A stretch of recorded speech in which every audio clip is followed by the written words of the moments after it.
Good evening, everybody. Welcome into Odd Rhythm Fantasy Studios. I'm your host, Jamie, and I got my co-host Eli over there on the other side. Yeah. Woo. Welcome in, everybody. Up day. Yeah, it is Hump Day. Yeah. So we are recording another college spotlight for you guys. We're dabbing into Dillon Gabriel from the Or Oregon Ducks. ducks. Yes, or the Oregon Ducks, I tell you. Oh my goodness gracious, I tell you. I mean, it's gonna be something. Ooh. We'll do a green. Went Yeah. live. Uh, I don't know if you guys are, end up listening to this Spotify or end up fucking, checking out the stream, but we went lime green. We got, we're talking about Oregon, talking about Dillon Gabriel. Got to have, the colors appropriate here. Damn it. But you know what? We have a bunch of these college spotlights now, right? I mean, we're starting to add them up. Ty Felton, we've done. Omari and Hampton, Jay and JT did Kyle McCord. Kyle McCord's rising up the boards as he should. Guy's a Yep. stud. Go check out any of the like LA Knight says. No, and Monday Night Raw. Monday Night Raw went to Netflix too. So it's been a big week for we're both wrestling fans too. But Rock was there, a bunch of good stuff. But Spotify, Sweet Jesus. Sweet Jesus. That's right. I'm pumped up, man. Yeah. Spotify. Have a bunch of the previous stuff. YouTube as well. Jay's got a great playlist over there, all the spotlights. If you want to go back and watch any of our restreams for the college season, maybe you'll catch some fantasy guys. Like, oh, what's this buzz about so and so, or guess what? We got a whole he organized it just for you. Whole playlist. Go on over there. We're also on the X, Instagram, bunch of places you can find us. Bunch of platforms. Yep. Yep. All those links will be in the description. The links will be down there below in the comment section. So make sure you guys, leave a comment on your thoughts on Dillon Gabriel. Because I would love, we would love to hear your thoughts on Dillon Gabriel. You can put your comps in there. Tell them if you're going to draft him in Dynasty or not. Because we're doing these for our rookie mock draft. I mean, I seen so let's get to the point here. I mean, I seen a couple mock draft, some of these college mock drafts here, and the thing about it is I haven't really seen any, really any get Dillon Gabriel love or anything like that. So I really haven't seen him in these, in the creators mock drafts and stuff like that for your rookie drafts. And I'm just like, oof. I mean, that kind of surprising, I know you and we kind of watch some of these things, and we're kind of, it kind of gives us a good comparison to what we're doing and what other people are doing. And on our side, we just rather give you a nice breakdown composition, maybe a team landing, instead of a, just kind of thing, our best fit for maybe him to succeed. And I'll bring that up later on too when I get to a little farther down the road here. Yes, and we've got actually 4 graphics now. I've got the one on the bottom there, and then we've got 3 slideshow ones that we're going to pull up, and they all have different information about Dillon Gabriel. He's an interesting guy. He's an interesting character. Played at UCF for a little bit, played at Oklahoma for a little bit, and now spent his 6th year with Oregon. UCF? Yeah. What? Snarf. So, was that Thundercats? Is that what it was? Dillon Gabriel. I mean, All-American this year, first team All-American, and that's impressive. I mean, you had Cam Ward, you had Shador, Jackson Dart, Jalen Milroe, had a bunch, even that damn Quinn Ewers from Texas. I mean, you had a bunch of guys had great performances this season. Even Carson Beck before he, ended up hurt and out of the college football playoff. But Gabriel, you could argue he was the best among them. Finished 3rd in the Heisman this year, and just a few stats off of this graphic, and then we'll pull up a couple of slides here. He was only a 3-star recruit coming out of Hawaii, so he wasn't heavily recruited, and that could just be being on the island, and it's different than being in California or Texas or one of these hotbeds. But he's 24 years old, just turned 24 in December, which could work against him, obviously. I remember last year people were talking about Michael Penix. Michael Penix ended up going in the top 10 the Falcons. But yeah, you know, I know that's been one of the ticks against Dillon Gabriel is he's going to be, you know, he'll be 25 at some point later next season. So I mean, do you really want to take a guy, you know, first, second round that's that age? But Michael Penix kind of set the table for that. So NIL evaluation about $2 million. So he's not making like the high end, you know, Arch Manning, Shador Sanders type money. But Gabriel was worth every penny that you know, some of the endorsements he was getting, especially with Oregon. I mean, how can you go wrong? You got Phil Knight, Nike, all those crew. I put up his rushing stats here because on the other graphic, I'm going to have his passing stats, and I didn't have enough room. So just to kind of show you, he was, you know, I think he was a little more mobile at Oklahoma than he was at Oregon. It's just maybe what they asked him to do was different down in Norman, but had, you know, 315 yards rushing in 2022, six rushing touchdowns. Last year, when he was the number five-time, when he was the number fantasy quarterback at all of college. Sweet Jesus. Sweet Jesus. Yeah, we had some heavy hitters last year. I mean, that was a big draft. I mean, like I mentioned, Penix, you had Bo Nix. You know, all of Jaden Daniel was I think the number 1 fantasy quarterback, but I mean, you had some heavy hitters last year. Dillon Gabriel was number 5. Ended up having 373 yards rushing, 12 rushing touchdowns, very impressive. Kind of came back to earth this year, but you know, still ended up having 7 rushing touchdowns. So, you know, I would call him more of a scrambler than a runner. You know, he's you know, he's not nobody's gonna confuse him with Jaden Daniels or Lamar Jackson or anything. yeah. Let me pull this bad boy up here. There we go. We got some passing stats here. Yep, get us on the right side. There we go. So I put up his best season at UCF. Technically, like 2019 was his freshman year. So that would have been his first year. Second year was 2020. 2020 kind of put him on the map. I mean, that was a huge year for UCF and for Dillon Gabriel. 2021, he was hurt, so I didn't put that on the graphic there. But in 2020, the completion percentage wasn't, you know, all that great, only 60%. But he had almost 3,600 yards passing, 32 touchdowns, only 4 picks. And then you can see the couple years at Oklahoma. You know, a lot more passing yards, better completion percentage in 2023. 2023 is that was another stepping stone for him. I think he went from, you know, small school stud to being like, okay, this guy can do it at the Big 12, you know, OU level.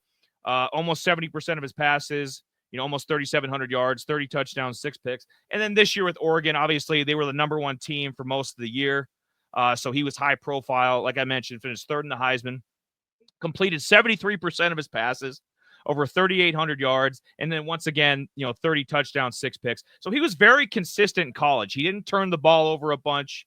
He had very consistent stats. And they, you know, and they gradually grew. He didn't have really a stinker. The only one you could say would be 2021 with UCF. And like I said, he was hurt. I mean, and they were off to a pretty good start. He only played 3 games that year. You know what? I'm going to switch over real quick, and then we'll get back to the best landing spots when after Jay kind of goes over his information. But I'll pull this one up as well. So like Jay was mentioning, there's not a lot of love for this guy. CBS Sports didn't even have him listed. CBS Sports, and I was like, nah. We ain't talking about that. Yeah, give that 2 thumbs down. That was terrible. Terrible, as Charles Barkley would say. So I went with my 3 sources here. Bleacher Report had him quarterback number 9. NFL Draft Buzz, quarterback number 7, and then Walter Football, who's also a really good outlet as well. They also have him at the 7th quarterback. Overall, he's right from what I've seen. He's right in that overall that 117 to 120, 119 I've seen for overall players. So kind of in that, fourth-ish round mix. He's considered consensus. He's considered a top 9 quarterback in this draft. Absolutely, as he should be. I mean, it'd be a joke if he was anywhere below that. Fourth round pick. I've seen as low as 5th round, as high as, maybe late 2nd, early 3rd round. So I put 4th round. That's kind of where I'm thinking, for like I mentioned, for a 24-year-old quarterback, a little undersized. They have him listed at 6 foot, 200 pounds. but he might be 5'11", 190. I mean, he's a smaller guy. That's why I put the comp as Bryce Young. And, he's or Tua, I didn't want to say Tua because Tua's been to the playoffs. Tua's had some great years with the Dolphins. I've thought Yeah. a couple years ago before Tua got hurt, I mean, he was on an MVP pace. So, I mean, that's putting a lot of pressure on the kid to kind of make the comp Tua. I know people say, oh, he's a more athletic Tua, but, not as good of a thrower. But I put Bryce Young in there because Bryce Young, he was playing better at the end of his second year, obviously, but he still had his struggles, and he's still considered a bottom end starting quarterback in the league. So I think that's more realistic if Dillon Gabriel gets the opportunity. Like I mentioned earlier, All-American from the past season. In 2023, he was all Big 12. Obviously, this year he was all Big 10 as well. So he's been a stud. He's been a stud for quite a while. Career-wise, Jay, he's the leading passer all time in FBS with passing touchdowns, 155. Passing yards, he's second, has over almost 19,000 yards passing in college. That's insane. But I think those records they're up. I think there's going to be guys gunning for that because you're going to see a lot more with especially with the amount of NIL money that they're throwing at these guys. I think you're going to see a lot more guys have over 16,000 career yards, 18,000 career yards because they're going to be staying in school longer, to get that nice chunk of change. Yeah, it is. I mean, look at that Mensa deal. I mean, hell, I mean, he got over $8 million just transferring from Tulane to Duke. Yeah. So I mean, he's one of the highest paying quarterbacks out there right now. As far as the NIL, and let's damn near hope that he can actually, if he's paying them that kind of money, hopefully, Mensa can take this Duke team to a bowl game, or or if they make it to a playoff game. So I mean, this is what kind of standards we are going to be living up to now. Yeah. And a side note on Tulane, they got absolutely raided. Quarterback Mensa, Duke. Running back Mekhi Hughes, Oregon. The portal has not been kind to Tulane. They got, and they were this close before they totally shit the bed. By the way, they were this close to potentially competing with Boise and Arizona State. Yep. Maybe being a fringe playoff team. Getting one of those last spots, or with the ACC champ and Mountain West champ, kind of in that range. But they screwed it up at the end of the year. With the AAC, but. Anyways, I digress because you know what? Let's talk about some positives about Dillon Gabriel for a second. Let me give you a few nuggets here. So his ball placement is great. I think he's a West Coast short to intermediate passer. So and Jay's gonna keep his up, but from the previous screen, I had the Rams, Dolphins, and Raiders. Yeah, well, and why I say we can bring that up here afterwards, yep. just for key weaknesses and stuff like that. So. But so West Coast pass, and I'll tie that in with those three teams when we get to that. He's a smaller guy. I preferably warm weather, domes. That kind of just more of the dinking and dunking. He's got a pretty good arm. He's not fucking Joe Burrow out there, but he's got a solid arm. Ball placement, like I said, was great. He's kind of a timing guy, which Kirk Cousins is in that same vein, where timing and rhythm. Even I guess Drew Brees is like the greatest example of that, of kind of being a timing rhythm system guy. He's experienced, obviously. He spent 6 years in college at the highest level of FBS. He wasn't like an FCS transfer or anything. UCF's pretty good sized school. I don't know. For some of the downside, I would say 10% of his passes from this past year, or only 10%, were 20 yards or more. So he doesn't push the ball down the field. He can. He's got a decent arm, but they just didn't ask him to do that with Oregon.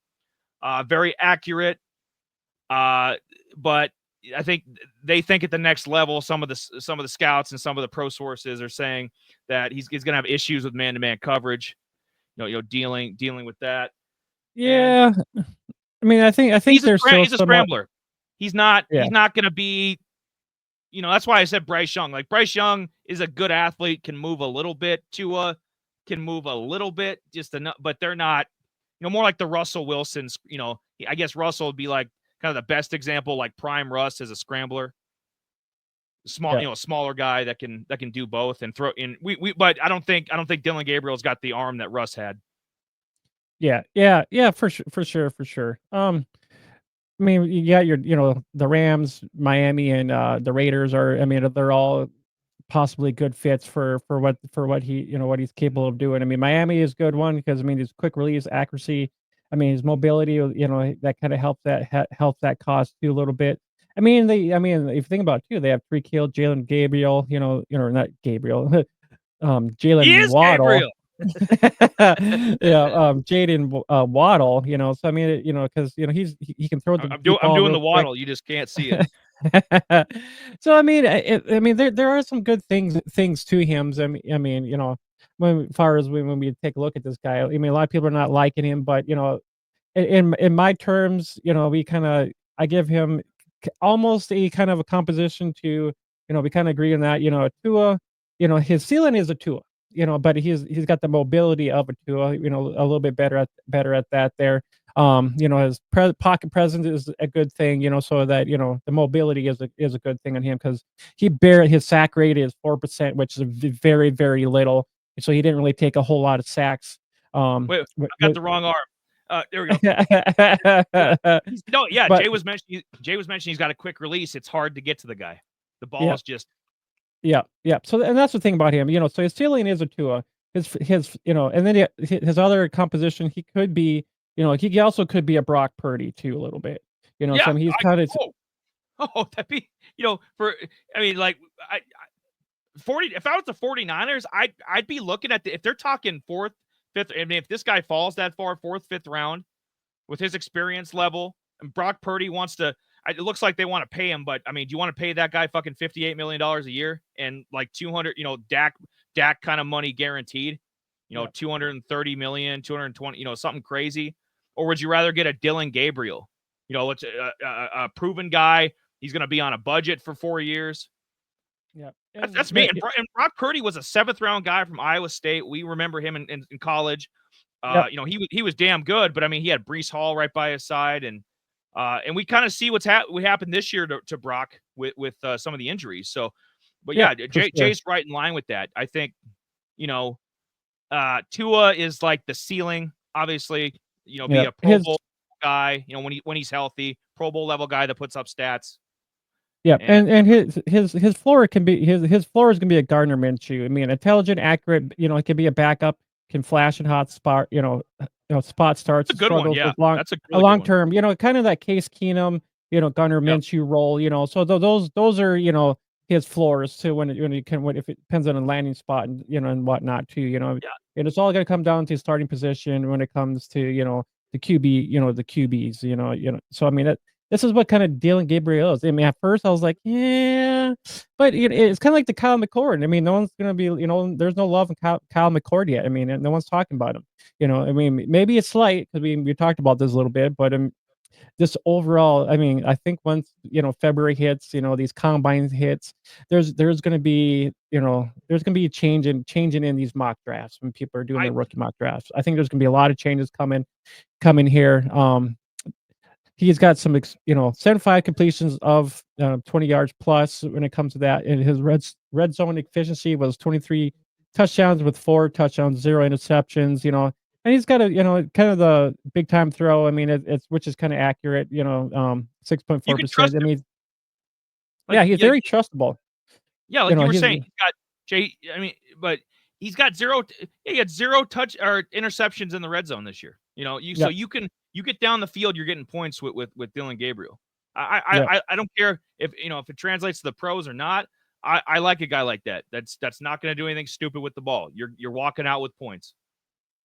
Yeah. I mean, we talked about it. The arm strength is going to be one thing that we're worried about. Yeah, he's got an average arm. Yeah, I mean, his throws don't really pop on film when we look at him. Maybe a limited play. Good enough.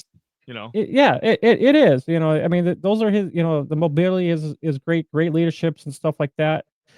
So I mean, those are the things that we're going to be looking at when we think about quarterbacks we want on our fantasy teams. And I mean, do we want him? I mean, for when I was doing my value, my value ship, I should have put the rushing down just a hair, but I mean, he's pretty close to, just an even across the board there. I mean, he's just he'd be more your consistent guy, a QB2, especially in Superflex. 1 QB league, he might be an undrafted kind of guy. I mean, because 1 QB league, if you are playing in those, I mean, I don't think he could be a guy that's on the waiver wire for you, especially in that, he might be overlooked in a 1 QB league, but Superflex, I kind of got a little bit different here. I mean, the draft day projections, a late day two, maybe, a day, day two, day three. So pretty much a late, round three, maybe early, kind of round fours. So those are kind of my projections on, at the NFL anyways. As far as our rookie dynasty, I think right now he's probably going to be a third rounder for us if we take a look at that. Maybe around two, closer to draft day. Maybe around, so he might move up some probably. So these are just speculations right now. Yeah. Who are some of the guys in the ballpark? Would you say like around that? If you're in a rookie dynasty draft. Well, I mean, we haven't got, one of them is gonna be Kyle McCord. Kyle McCord, yeah. So he's gonna fall in that. We're kind of working on those. I mean, you got your maybe Jackson Dart. I mean, I know some guys that kind of got in that second round. Yeah. So I mean, he could probably be in that. Jackson Dart could be kind of. So those are kind of the guys. But right now, as far as I've seen, you got Shador, Cam, and freaking Milroe are the main three guys coming off the board. Just because Milroe is that dual threat rush kind of guy. So that's why he's up. He's going to be probably a first or second rounder for sure. But these are going to be more your value picks. Jackson Dart could maybe fall. People don't liking him. So I mean, McCord and Gabriel. I think Jackson Dart is a lot on where he ends up. He's a landing spot guy. If he ends up in the wrong spot, he could be a career backup or out of the league. He could be Matt Corral, as far as we know. Dillon Gabriel. I saw what they did with him last year at OU. I know he's not. They say 4.83 for his 40 time, but they think he might run a 4.7 at the combine, and maybe have a strong pro day too at Oregon. I don't know. Jace, we're a stats-based business, right? Like it doesn't need to look pretty. If you're scoring 12 rushing touchdowns in the season, it doesn't need to look pretty. Like Jalen Hurts is, he's quick, but it's more the lower body, the tush push. He's getting rushing touchdowns that way. Like, why couldn't Dillon Gabriel, if he ended up winning a starting job or ended up in a great landing spot where they put them, like Rattler. Like Rattler got in this year. Derek Carr went down and he actually looked good against the Bucks the last week of the week 18. Why couldn't Dillon Gabriel end up in a situation like that and then and go from there? But go ahead. Oh, I was just gonna say, I mean, the Saints would not be a bad landing spot for him because they need a young, accurate, quarterback, and that which would complement Kamara, Chris Olave's skill sets. So that would kind of benefit him in the long run. He doesn't really have to do a whole lot of work, but I mean, he's got that mobility on top of it. Yeah, he does, and he could beat out a Rattler for sure. I think he's a better prospect than Spencer Rattler. There's no question about that. So, and Derek Carr, I mean, I think at this point he's been decent when he's been in, but he's always hurt, and it might just be time for a reset there. If the Saints don't take somebody higher or get a free agent like a Kirk Cousins or one of those kind of guys, this could be an open competition. For a guy who, like I said, I think he's undervalued. I really do. I think Dillon Gabriel is undervalued because of his age. He doesn't have any elite traits or whatever the hell that means. Brock Purdy didn't have any elite traits. Brock Purdy didn't have any elite traits either. And the guy, he came a couple plays from winning a Super Bowl. And he that's had a great statistical 2023. I mean, he was in the MVP conversation for a while there last year. So, that's another guy without any elite, traits. Yeah, I mean, think about when he was with the Sooners, they were spread, a spread offense, which kind of helped him. Defense was kind of spread out for him to get the rushing touchdowns. Unlike his rushing upside came down a little bit more when he went to Oregon, so he didn't have a whole lot of them just because of the weapons that they had up there. So that's going to be the thing when it comes to Gabriel. He's going to have little rushing upside. he's going to be able to throw touchdowns too as well. So I mean, I don't know. Is there anything else you want to mention about Dillon Gabriel? Gabriel. Yeah. Hey. So we went over the teams. Dolphins, obviously, warm weather. Tua with his concussion history, not sure how long he can hold up. I mean, do we really trust Tua to play out the length of his contract or to be healthy? You know, I mean, he was banged up again this year, so that could be a job he could win with Mike McDaniel. He runs that Shanahan offense, that McVay, you know, that whole O'Connell, all those guys. You know, they all run similar stuff. It's very quarterback friendly. Like I said, warm weather. Division's going to be tough with Buffalo, obviously, and New England should be getting better here soon. But Miami, I'd say, is number 2. Rams, perfect spot. Dome team, West Coast. You know, you're playing. Even Seattle doesn't get that cold. You know, you're not really facing 49ers. Might take a step back. Who knows? I mean, they might have some cap issues coming up. You know, especially if they pay Purdy. I mean, you're not going to be able to pay everybody there. Kittle's getting older. Arizona. You know, Kyler, is his future up in the air? You know, Arizona might be another landing spot. You know, you know, warm weather dome team. You know, if he's a West Coast guy, you know, Hawaii, Oregon. So Rams, Dolphins, and then the Raiders, because why the hell not? Raiders are always in these lists. We joke about it every time. They're, you know, never fails. They're going to be in this top 3. But if we were to throw in 2 extra teams, Jay mentioned the Saints. I like that a lot. Yep. And you know, maybe another team like kind of a surprise team like the Cardinals. Maybe they trade Kyler. Maybe Kyler gets hurt again. It's like, do you really want to throw out Clayton Tune? Do you really want Clayton Tune playing quarterback for you again? Come on now. But yeah, I remember him. I remember Gabriel at UCF. I was disappointed when he transferred. I got it. I understood it because that's when the NIL started kicking in and the transfer portal, you know, back in 2021. I get all that, but I loved him at UCF in 2020. You know, monster year. Oklahoma last year was a beast. I was like, oh shit, he's stepping up to Oregon. And Oregon was until that Ohio State game. I mean, you and I were for sure they were going to win that national championship. So, I mean, Gabriel, he's been making small jumps. Hopefully his age doesn't work against him. Hopefully he ends up in one of these great landing spots, spread offense, you know, West Coast system, that'll kind of fit his skill set. And if he needs to be a backup for a little bit, that's fine too. Brock Purdy started as a backup, you know, he didn't play, you know, it was Garoppolo and I think Trey Lance like the first half of 2022. So, and he was a 7th round guy. So there's plenty of potential here. Dynasty, Jay had him as, you know, probably a 3rd round guy right in the mix with Kyle McCord, who we also like quite a bit. Jackson Dart, if he falls, you know, he could be in that mix as well. Kind of give people an idea of like some of the other quarterbacks being taken in college, you know, in the draft with, you know, NFL Dynasty for 2025 rookie draft. So that's all I got to say on Gabriel, man. All right. Yeah. Just recap here on his.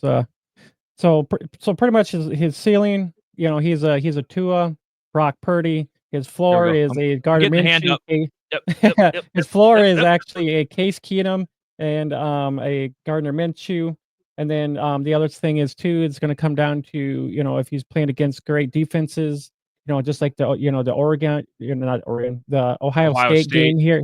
Yeah, so where the Buckeyes just totally annihilated him. So that's going to be the other thing too.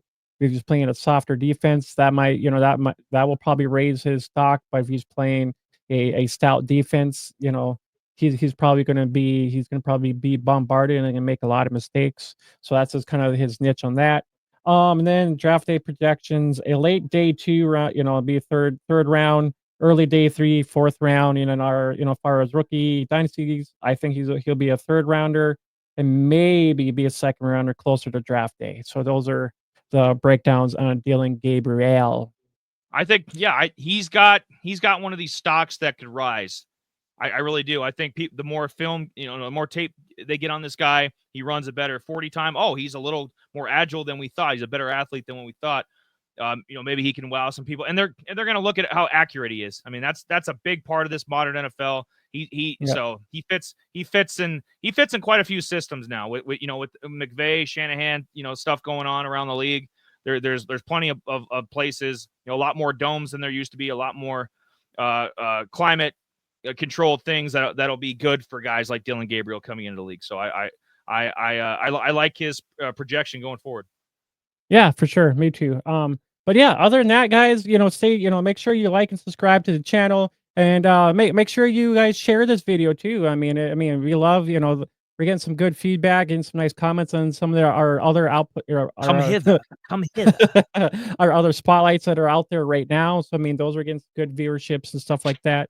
So, but yeah, make sure you guys just share this around, and maybe if you want to keep it a secret.